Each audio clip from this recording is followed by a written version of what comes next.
ဒီနေ့ကကျွန်တော်ဒီဘာပြောပြမလဲဆိုတော့ကျွန်တော်date picker เนาะ date picker နဲ့ဒီ glider view ပေါ့เนาะဒီကောင်တွေကအတူတူပဲเนาะဒီမှာကျွန်တော်တို့ထည့်ကြည့်လိုက်ပါဒီလိုမျိုးပေါ်တယ်ဒီကောင်ကျွန်တော်ဆိုတော့ဖြည့်ပြမယ် glider ဆိုရင်လည်းဒီလိုမျိုးပေါ်တယ်ဒါပေမဲ့ glider ကျတော့ဒီမှာအပြာရောင်ဒီစီပါ2024နေရာမှာအပြာရောင်မပေါ်ဘူးเนาะ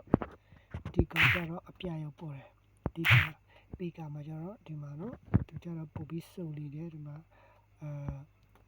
ရက်လေးဟိုเนาะ Friday တော့တောက်ကြနေ့ဆိုလည်းပြပေးတယ်ဒီဇင်ဘာဆိုလည်းပြပေးတယ်20ရက်ဆိုတာလည်းပြပေးတယ်အစုံပါတယ်ပေါ့ဒီကောင်ကျတော့အစုံပါတယ် okay